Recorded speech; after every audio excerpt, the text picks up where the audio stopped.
Estamos celebrando un día de ayuno y oración y me gustaría empezar preguntándoos qué os viene a la mente cuando escucháis la expresión ayuno y oración. Arrepentimiento, dicen por aquí. Comunicación con Dios. Discernimiento. Cierto, el ayuno es un sacrificio. ¿Es siempre provechoso el ayuno y la oración? Pregunto. En la palabra de Dios hay un momento en el que el pueblo de Israel está ayunando y a través del profeta Jeremías se le dice al pueblo de Israel: cuando ayunen, no oiré su clamor. ¿Por qué Dios manda decir al pueblo de Israel: da igual que hagan ayuno y oración, yo no les voy a escuchar? ¿Qué era lo que estaba ocurriendo? Correcto, estaban en pecado. Con lo cual, si uno está en pecado y está en ayuno y oración, a Dios no le vale. Con lo cual, podríamos decir que hay un ayuno y oración que es bendecido, pero hay otro que no, ¿no? Por lo que nos dice la palabra en el libro de Jeremías, también en el libro de Isaías hay una mención. Cuando uno se plantea entrar en un ayuno y oración, también tiene que examinar en qué condición estoy yo para que Dios me escuche. No sea que yo caiga en lo que dice Jeremías 14:12, cuando ayunen no oiré su clamor. Es el texto bíblico que os he leído. ¿Cómo saber la diferencia? ¿Cómo saber cuál de las dos es el que yo voy a practicar, ¿no? Bueno, vamos a ver la historia de un personaje en la Biblia que, aunque parezca que no tiene nada que ver con esto, pero hay un personaje en la Biblia que es sumamente interesante y del cual se aprende muchas cosas. Yo os lo voy a mencionar y rápidamente me tenéis que decir qué os viene a la mente cuando yo os diga este personaje de la Biblia. Lo primero, sin pensarlo, ¿de acuerdo? Si yo os dijera, por decir algo, Moisés, ¿qué os viene? Tierra prometida, el Éxodo, la ley de Dios, el tabernáculo. Sí. Cada personaje vinculamos con algo que ocurrió en la historia. Vale, vamos al siguiente. El rey David. Generalmente se le distingue por la historia de Goliat o la historia de su pecado. Son las dos grandes, ¿no? Entonces, vamos a estudiar brevemente la historia de su pecado. Conocemos la historia, la encontramos en 2 de Samuel 12. Conocemos la historia, sabemos lo que ocurrió. Hay un libro que en Patriarcas y Profetas, fijaros qué dos cosas se dicen de este hombre cuando pecó. Dice: David se convirtió en un agente de Satanás. Un agente de Satanás. ¿Quién se convierte en un agente de Satanás? El que peca. Y dice la otra, la siguiente cita dice: la transgresión de David cambió su relación con Dios. Quedaros con esas dos cosas, Agente de Satanás cambió su relación con Dios. Y ahora vamos a entrar en el detalle de su historia. Todos sabemos lo que ocurrió.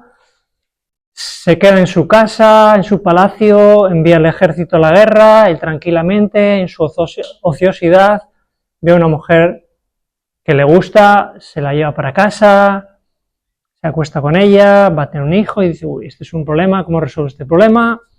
Entonces, bueno, si estás casada no es problema, vamos a resolverlo. Yo pongo a tu marido, lo hago traer de la guerra primero, a ver si puedo esconder este asunto y esto se acabó, hasta aquí. Pero no le sale bien porque el soldado sabe que las guerras que peleaba Israel las peleaban por Jehová. Él dice: no, yo no puedo estar acostándome con una mujer y mis compañeros del ejército están peleando la guerra donde yo tengo que estar metido. Así que no entró en su casa. A David le sale mal el plan y a un engaño tiene que añadir un siguiente engaño que es: bueno, pues lo coloco en primera fila, se acabó el problema y me quedo con su mujer. Pero obviamente las cosas no son tan fáciles.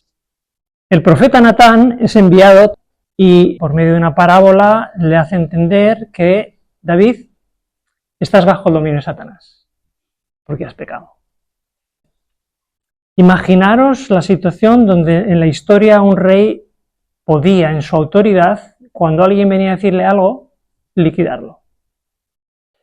O podía el rey David, como a veces nosotros podemos decir, cuando alguien trata de corregirnos porque hemos hecho algo que no es correcto, siempre buscamos que se nos corrija con amor, ¿verdad? Pero como dijo una vez el hermano José, dijo hace unas semanas atrás, sea con más amor o con menos amor, si alguien nos corrige algo que no está bien hecho, hay que aceptarlo, ¿vale? O sea que las personas que escuchéis decir, no, a mí si no me corriges con amor, a mí no me digas nada. No, perdona, el problema no es el amor, el problema es si yo he actuado mal. Fijaros qué es lo que le dice el profeta. Estamos en el versículo 10 de 2 Samuel 12. Primer castigo. Dice, no se apartará jamás de tu casa la espada por cuanto me menospreciaste. Con lo cual, Dios le está anunciando sangre. Que a partir de ese momento, en su casa iba a haber derramamiento de sangre. Castigo número 2. En el versículo 11 se menciona, las mujeres que tú tienes, habrá alguien que se acostará con ellas. Y así ocurrió que Absalón, a vista pública, se acostó con las mismas mujeres que tenía David. Castigo número 2. Y ahora viene el castigo número 3, que es la muerte del niño. David podría haber razonado de esta forma, porque en realidad, claro, dice aquí realmente el texto bíblico dice que David obviamente se arrepintió. Ahora bien, a pesar de que se arrepintió, fijaros que David cometió 2 grandes pecados, básicamente, que es el adulterio y el asesinato, y hay 3 castigos. Hay más castigo que pecado, por un lado. David se arrepiente, pero David podría haber argumentado como a veces nosotros argumentamos, y es, Dios mío, si tú me perdonas de corazón, yo no quiero que mi hijo muera. Porque si no, yo entiendo que tú no me has perdonado. A veces actuamos así nosotros, ¿eh? Nosotros queremos las mismas condiciones que teníamos antes, sin sufrir las consecuencias de nuestro pecado. Es curioso que en este punto, que es cuando David ayuna y ora para salvar la vida de su hijo. Y fijaros bien el detalle, ¿eh? Dios dice que el niño va a morir, el tercer castigo, y David dice, yo voy a hacer un ayuno y oración para que se salve mi hijo. Ese ayuno y oración era de los provechosos, de los correctos, o era un ayuno y oración sin creer que la palabra de Dios se iba a cumplir, tal cual se la dice el profeta. Tenemos al rey David haciendo ayuno y oración en contra de la sentencia que Dios había dado, para que revocara la sentencia, cuando Dios había dicho esto es lo que va a ocurrir y no hay nada más que hacer. Y David se pone a hacer un ayuno y oración de 7 días, sin comer, sin beber, bueno, sin comer, vamos a dejarlo ahí, 7 días de ayuno, dice el versículo 18, dice, en tierra, que era la forma de mayor humillación que ellos tenían, ¿no? Entonces, si uno lee superficialmente el texto de 2 Samuel y ve a David ayunando, parece que está haciendo algo bueno, está claro que David estaba arrepentido, pero claro, está yendo un paso más allá y está tratando de cambiar la voluntad de Dios con su ayuno y oración, que es a veces lo que nosotros podemos hacer.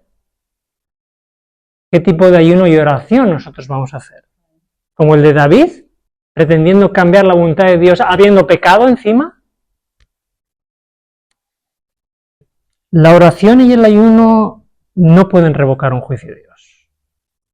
Por mucho que nosotros oremos y ayunemos para que Dios salve este planeta y que no haya una crisis final, no va a ocurrir, ¿de acuerdo? Eso obviamente no va a ocurrir. O sea que orar para que ocurra lo contrario de lo que Dios ha mostrado, en realidad es presunción. Eso es presunción, sí. En realidad, las muchas oraciones a veces se pueden convertir en abominación para Dios, porque no podemos jugar a cambiar la voluntad de Dios ni a cambiar sus juicios, ¿no? En el caso de David, David no podría haber argumentado con Dios: si realmente me has perdonado, no quiero que mi hijo se muera. Es una forma de chantaje que a veces nosotros humanamente podemos también cometer. O sea, el pecado, como he dicho antes, puede ser perdonado, pero tiene consecuencias. Dicho de otra forma, Dios va a dejar sufrir las consecuencias del pecado. Las consecuencias del pecado, por ejemplo, en el caso de Adán y Eva. Imaginaos a Adán y Eva que pecan y Dios los va a sacar del jardín y dice: no, Dios mío, si tú nos perdonas, queremos quedarnos en el jardín. Porque si nos sacas del jardín, entonces no nos sentimos perdonados. A veces, en nuestras relaciones humanas, nosotros pretendemos hacer eso, ¿eh? No, tú, si me perdonas, quiero lo mismo que tenía antes. Voy a poner dos ejemplos. Un empresario tiene un socio. El segundo socio está robándole al primer socio. No se da cuenta. La empresa quiebra y se va a la ruina. Y el primer socio tiene que perdonar al segundo socio. Y lo perdona. Entonces el segundo socio dice: ahora vamos a montar otra empresa tú y yo. Porque si no me perdonas, o si no montamos una segunda empresa, es que no me has perdonado. Esta forma de argumentar es una trampa. Porque aunque una persona perdone a otra porque le haya hecho cualquier cosa, no quiere decir que las cosas van a ser exactamente igual que antes. No puede ser igual, ¿verdad? Cristo estaba clavado en la cruz y estaba simbolizando el perdón y las consecuencias del pecado. ¿Vale? La historia del mundo ya no es igual desde que Cristo murió, obviamente. No podemos pensar que es exactamente lo mismo. Las consecuencias muchas veces pueden ser para el resto de la vida, como por decir algo, un alcohólico que ha estado toda su vida bebiendo alcohol, conoce a Cristo, se convierte, se arrepiente, pero claro, se arrepiente cuando tiene 60 años y después de haber aceptado el Evangelio le sale una cirrosis. Dios mío, cúrame de esta cirrosis, porque yo soy tu hijo. Bueno, posiblemente Dios no le va a curar, porque Dios va a permitir que ocurra que veamos que el pecado tiene una consecuencia. Dice en Proverbios 6, fijaros cómo la Biblia nos da ejemplos, ¿eh? En Proverbios 6, 32-33 dice: el que comete adulterio, su afrenta nunca será borrada. Nunca. O sea que aunque David se arrepintió, Dios lo castigó y permitió que hubieran unas consecuencias, como está diciendo aquí Proverbios 6, 32-33. ¿De acuerdo? Posiblemente las consecuencias de su adulterio, entre otras, además de ser castigado, fue que tuvo con Betsabé un hijo llamado Salomón, que tuvo cientos de mujeres y de concubinas. Posiblemente hay ahí una relación también, ¿no? Pero si el pecado de David fue grave, hay un pecado que es aún más grave que el de David. Porque David adulteró y se arrepintió. En el libro de Proverbios también se habla del adulterio, que es peor. ¿Sabéis cuál es? Dice Proverbios 30-20, dice: la mujer adúltera dice: yo no he hecho nada malo. O sea, David adultera, se arrepiente. Y tenemos el caso de Proverbios 30 de una mujer que adultera y dice: yo no he hecho nada malo. O sea, no hay arrepentimiento ninguno. Este es el peor pecado, no el primero. El peor pecado es este. Porque no hay arrepentimiento y obviamente sin arrepentimiento no hay perdón. Así que, fijaros esto, si Dios castigó a David habiéndose arrepentido, imaginaros a los que no se arrepienten. ¿Va a haber o no va a haber un castigo?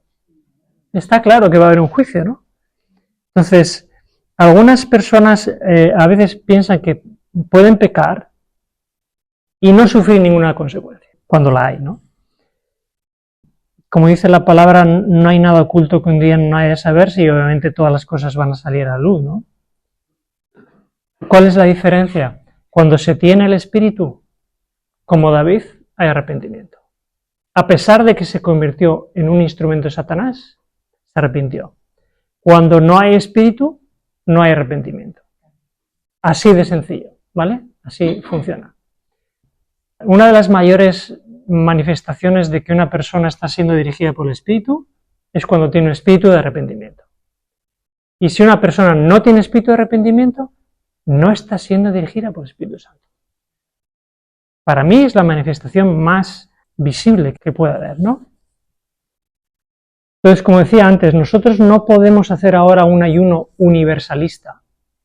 Pensar, vamos a ayunar y vamos a orar para que todo el mundo sea salvo. No puede ser. Dios nos ha dejado el libro del Apocalipsis, claramente indica que eso no va a ocurrir. ¿De acuerdo? Ahora bien, si ya empezamos a descubrir o a distinguir cuál es el ayuno que no es correcto, ¿cuál es el verdadero ayuno? Porque hoy estamos haciendo ayuno. Hay un capítulo de la Biblia que en nuestras Biblias aparece un título. El verdadero ayuno. Hay un solo capítulo que yo he encontrado. No sé si habrá. Muy bien, Isaías 58. El título es El verdadero ayuno. ¿Ayuno de qué? Dice ese capítulo. Isaías 58:6. Ahí dice, ¿de qué tenemos que ayunar? Dice que hay que ayunar de pecado. Habla de varias cosas ahí. Habla de impiedad, opresión, control y yugo. Ayuno de lo malo y hacer lo bueno. Esa es la actitud espiritual que Dios quiere. O sea que el ayuno no es solo el pan ni la comida. El verdadero ayuno es el ayuno del pecado. ¿Y cómo hay que hacer ese ayuno? Nos da una pista Salmo 69:10, donde se nos dice, lloré afligiendo con ayuno mi alma. ¿Por qué uno llora afligiendo su alma? Por el arrepentimiento. Cualquier ayuno tiene que estar vinculado con el arrepentimiento. Si no hay un arrepentimiento, hay que pensar que ese no es un ayuno verdadero, como dice Isaías 58. ¿Cuál es la conclusión a la cual yo os quiero llevar? Si el verdadero ayuno es aflicción por la impiedad, opresión, control, yugo, ¿cuál es nuestra aflicción? ¿Cuál es nuestra impiedad? O nuestro yugo. El yugo es algo que nos ata. ¿En qué medida tenemos que arrepentirnos de eso? ¿En qué medida somos capaces de llorar por nuestros propios pecados? Yo os hago una pregunta retórica, cada uno que responda, ¿no? Pero, ¿cuál ha sido la última vez que tú has estado en tu casa en oración y te has visto tan pecador delante de la presencia de Dios que has llorado? ¿Somos como David, que pecamos pero nos arrepentimos de corazón? ¿O somos como esa mujer adúltera de Proverbios capítulo 30, que dice, no he hecho maldad? Y vamos a sufrir las consecuencias, obviamente. ¿Estamos del lado de los pecadores o estamos del lado de los pecadores que creen que no son pecadores? Porque no hay otro lado, en realidad. Porque hasta que Cristo nos perfeccione, justo antes de que Él venga y nos perfeccione y nos mantenga sobrios y por medio del Espíritu retenga nuestra naturaleza carnal y nos traslade siendo semejantes a Él, como dice 1 de Juan, somos pecadores. La diferencia es ser pecadores con el espíritu adecuado. Porque si somos pecadores que practican el pecado, igual que ocurrió con David, que decía esa cita que al principio he leído, se convirtió en un agente de Satanás. Si yo vivo de forma regular en pecado, yo me convierto en un agente de Satanás. ¿Cuál es el pecado que me está convirtiendo en un agente de Satanás? A veces imperceptible. Yo he preparado una serie de citas, bueno, un documento que he ido elaborando con el tiempo, que he titulado 36 formas de saber si estoy bajo la influencia de Satanás. Y ahora no nos da tiempo, pero podemos estudiarlo con espíritu de humildad y de oración. Pero es sorprendente que a veces nosotros, como David mismo no se daba cuenta que estaba siendo instrumento de Satanás, a veces nosotros, por medio de las palabras, pensamientos, acciones, agresividad, múltiples cosas diferentes de nuestro carácter, no nos damos cuenta, podemos ser un instrumento del enemigo. Por eso nos hace falta hacer ayuno y oración, para que con la mente clara, el Espíritu a cada uno nos puede decir, en este punto fallas tú, en este punto falla otra persona, en este punto falla otra persona, entonces el Espíritu que convence pecado a cada uno, de justicia y juicio, nos va enseñando a cada uno a tener un carácter más similar al de Cristo. Este es el ayuno y oración. ¿De acuerdo? Dios quiera que tengamos ese espíritu hoy y que podamos ir perfeccionando nuestro carácter mientras el tiempo se hace cada vez más breve y el proceso del espíritu va a tener que ser cada vez más rápido, porque no hay tiempo, porque llega el punto que se cierra el tiempo de la gracia y todos los caracteres se han hecho conforme a Cristo o a Satanás. Solo va a haber dos caracteres cuando Cristo venga. Los que tienen el carácter de Cristo y los que tienen un parecido mayor al carácter de Satanás. Y yo quisiera que cada uno de los que estáis aquí podéis tener el de Cristo. Amén.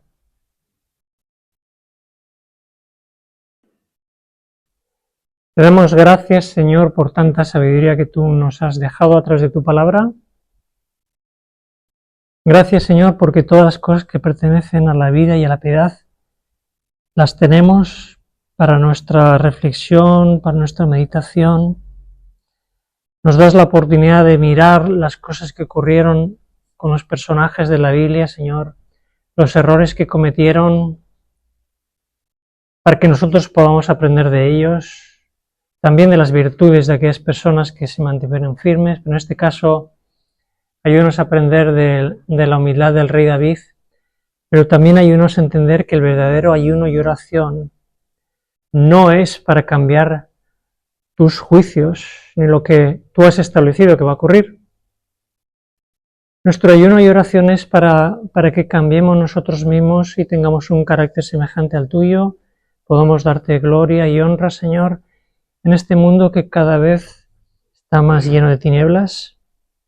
Queremos que nos ayudes a entender que cada uno de los que estamos aquí tenemos un trabajo de santificación que hacer, que el Espíritu Santo nos anhela, quiere entrar en nuestras mentes, en nuestros corazones y poder limpiar todas aquellas cosas que estorban para que el plan que tú tienes para cada uno sea una realidad y podamos formar parte de tu pueblo cuando tú vengas, Señor.